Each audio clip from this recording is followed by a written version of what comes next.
Y'all were very young I and was kind of fat there. Yeah, you were. you were a little peachy on that one. Yeah, a little. Tell us about the first time that you saw Mom and what you thought. Oh. Tell a different. I had seen her in, we both lived in the same apartment complex. And I'd seen her a time or two around. I met her one day. She was riding her bike around the complex, and I went out and talked to her, and that was bad because she came back and we talked some more. Turned out to be a good thing. Turned out to be a good thing.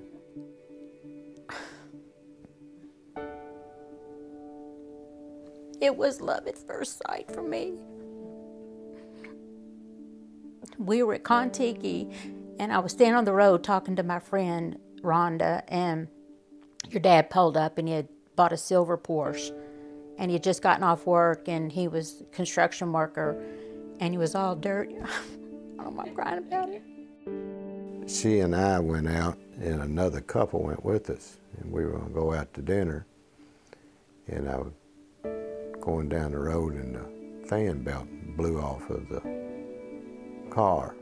The hood on the car blew up in the windshield, and smoke everywhere.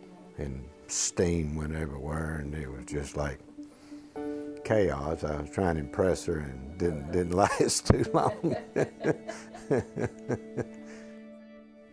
But it was love at first sight. I never, to this very day, I've never had any feelings for your dad other than love. When and where I was born? Well, I was born in the Lebanon Hospital, and my father was in the Navy, so he was gone, and there was like half foot of snow on the ground. And Mother thought she was going to have the baby. She was going to have me while we were going to the hospital, because she said they were sliding all over the road. And so anyway, obviously I survived. You survived.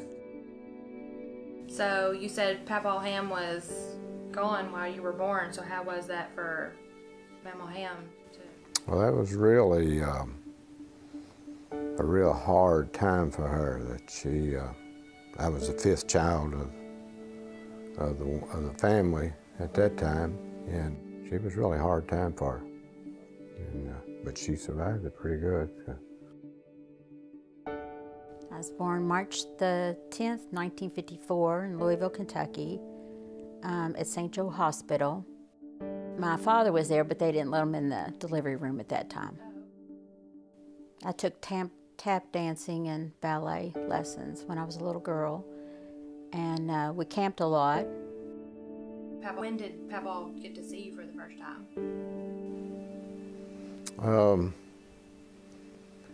Right after I was born, and Dad was stationed. He was going to be on the Great Lakes, I think they called it, and was going overseas, but he talked somebody into letting him come around by Springfield, and he paid a visit to me and choked me up. Saw me for the first time, yeah. Tell us about becoming a mom for the first time. Oh, Adam's in the room.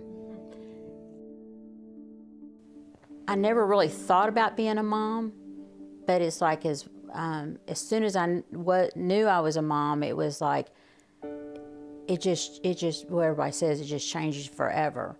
And it's like going to the doctor's appointments and then finding out Adam was a boy.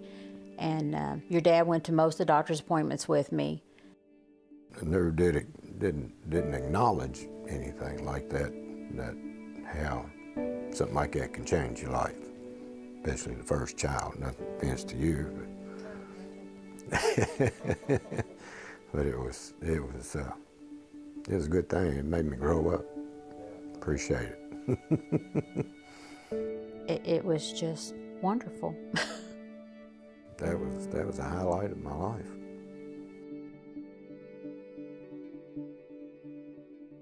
How was it after having me, going from having just Adam to having 2 kids?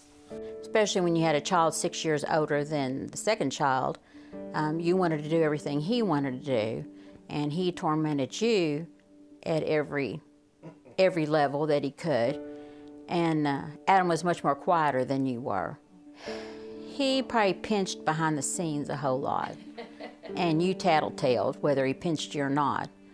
But no, your relationship's always been good. That's one thing your dad and I've strived really hard for, that I always said if y'all ever got into an argument or anything, I always made sure that you made up and understood each other's positions and things. And I think that's the reason why you probably still have a good relationship now. What are some of your best memories of us growing up? The one time I remember taking the camper up in the Smoky Mountains, and we went all the way up in the woods where it was no electricity, and had that little puppy dog with us, what was that, Sprocket, I think. And I remember there were skunks up there, and the batteries would run out on your vehicle because you was up there and there was no electricity up that far, but it was really, really interesting. We had a good time. Adam just always into everything, and just was always taking everything apart to see how it worked. And he was laid back as far as never having to be the center of attention or anything like that. You were the center of attention, and I probably had a lot to do with that, dressing you, and you were the little girl. Well, yeah, the princess. Try to be queen most of the time. One's sharp and one's not. And that one's mine, and that one's mine too. And that one's mine too. The switchblade. Yeah. There you go. The bell. Okay, you ready to mix? Mixing it up. How was becoming a grandparent for the first time different than having children of your own? I had more of a sense of freedom with grandchildren, that they weren't my responsibility. They were, but you know, it's just that I got to enjoy them so much more. I think because I raised 2 kids, I knew more about raising children, and so I wasn't as afraid, but it's a lot different. It was definitely different, and I think it was a whole lot more relaxing. Mason, as you well know, and Dexter and Annabelle, we just, it was a great love. You know what the oldest knife I got? That one right there. It's a Barlow. It's good. Yeah, I got another Barlow right there. Maybe. There you go. That's good. Save some room for the salt. Yellow pepper. Now that's salt. That pepper. Okay, it's pepper then. White pepper. No, that pepper. Right. That's it. That's salt. So meeting Dexter for the first time, how was that? It's like nothing mattered what you were telling us, other than I could just tell the joy and happiness and love that was in your voice. You shaking, just telling us, and I'm on one phone, your dad's on the other phone, and we're so excited about it. And anyway, I was looking through these baby pictures, and we're all at the hospital. And I'm holding Dexter, your dad's holding Dexter, and we're all taking pictures. And if you would see the pictures of me and your dad, there was just on our faces this just total joy, just so proud, so tickled that we had this grandbaby. And all the things that we weren't looking down the road with Dexter's issues that he would have, and where he would live and where he would go and all that sort of thing. It was just we were in the moment, and it was, you could just tell on our faces, it was so special. course, Adam had already described him and told me all about him, and I could tell how happy he was. It was a real good time. It was real. I was happy. Yeah, special. I've never seen a bond between two people that Adam and Dexter had, and so proud of Adam for taking the position, the role that he did, and took so seriously taking care of Dexter, and he did such a fabulous job taking care of Dexter, and allowing me to be a part of that. And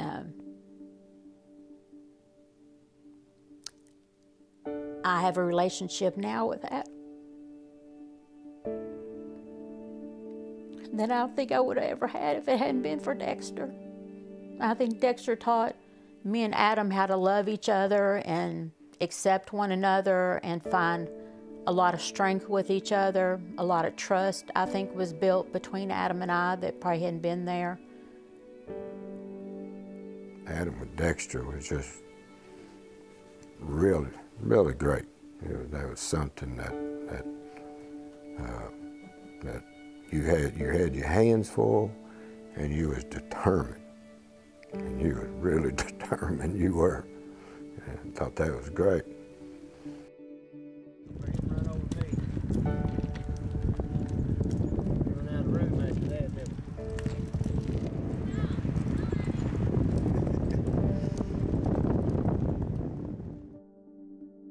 So, what was your childhood home like? It was busy, you know. There was 10 of us all together, and there was like 5 kids in one room, one bedroom upstairs, and Bobby and I in another bedroom upstairs, and then Ann and Joyce in another bedroom upstairs, and then the last bedroom, Tommy, was in that room.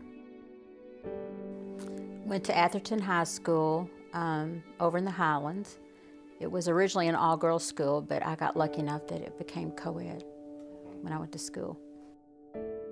My grandmother, Little Mom, was a crocheter, knitter, and when I was younger, she took me to ceramic classes. So she got me into painting and doing all that sort of thing. And then we moved up to the mountains. I got interested in wildflowers and the mountain themes and all that sort of thing. So I started with grapevine and all that, and then discovered the cinnamon broom, which was my claim to fame for a short time till everybody else figured it out. All the craft shows, drug you all to them and everything, so they were a lot of fun. I got to meet people that way. Went to school at the Berg in one-room house. It was just one room and a warm morning stove right in the middle of it. And we had 3 classes in there, 1st, 2nd, and 3rd grade. I went to St. Joe Prep one year, but I didn't get to play any sports. I didn't like it there very much, so I went back to the Berg. Lunchtime, we would go to the lunchroom up at the school, and that's where the old Philly Atrews lived. That was the lunchroom for all the grade schools and all the high schools. So everybody, they'd get in line, and you would go through the line, eat your dinner, and go out the back door, and the next crew would come in. And so who were some of your best friends growing up? Well, it's kind of strange. Mary Wallace Janes was one of my very, very best friends, and come to find out that her family is directly related to your dad's family. They were like first cousins. So, and then it was just kind of strange how our lives kind of revolved around each other. But I had a small group of friends. I wasn't Miss Popular by any means, I wasn't cheerleader or anything like that, but I was the only one that had a car. So that's what mattered. Right. That makes you very popular.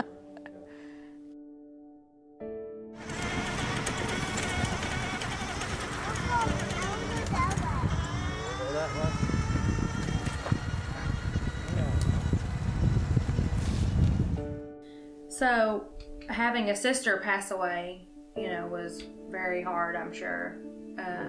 Joyce, when we had lunch that day and I told you that I was gonna give Annabelle her middle name, you got kind of emotional about that. What did that mean to you? I told you that. That she was going to be named Grace Marie. Get choked up when I talk about Joyce. But she was, that was very good. I liked that. I liked that she did that. It meant a lot, yeah.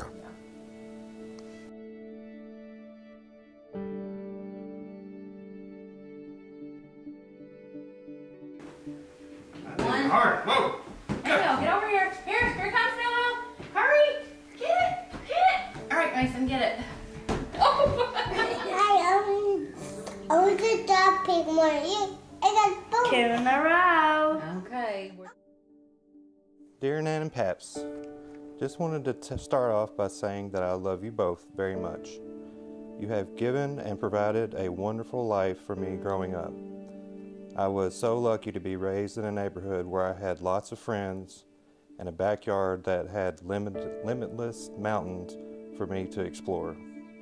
And then to move to the Bird was an almost seamless transition. Then some years later, the birth of my sweet boy Dexter. He showed us love and brought our family together more than ever before. Everyone did so much for us and gave all of your love and support. Even though he is no longer with us in the physical sense, his presence is still here and he keeps us together as a strong and close family. He reminds us to be appreciative of the small things and how lucky we are. Love, Adam. Dear Mom and Dad, well, like most of my letters to the both of you over the years, there is so much I want to say. I've always tried hard to make sure you both know how much I love you and how thankful I am for you both. You have taught me so many valuable lessons about life and love. I am the person, the friend, the daughter, the sister, the wife, and the mother that I am today because of you both. You both set high standards for us, making sure we always made good choices. You've shown us a wonderful example of a loving marriage. You have shown us how to be strong through tragedies and how to be courageous in facing the world. You raised a beautiful family that has never broken or lost sight of our love for one another. You've passed down your moral code and love of God, your respect for others, sense of responsibility, love of family, appreciation for the good things in life. Your generous giving spirits are qualities I admire and will carry with me forever. I have a lot of both of you in me, and for that I am so grateful. You have every reason to be proud of the lives you have lived. Thank you for giving me the most wonderful childhood, for the endless over-the-top incredible birthday parties, for capturing it all on film, for holding me tight when I needed it most, for being there for anything and everything I ever needed. Thank you for making me the mother I am today, and for showing my children all the same love and lessons. I will always appreciate you and treasure the lifetime we have together and the future still to come. I couldn't have asked for better parents. Thanks for passing down the love. I love you both to the moon and back. Leslie.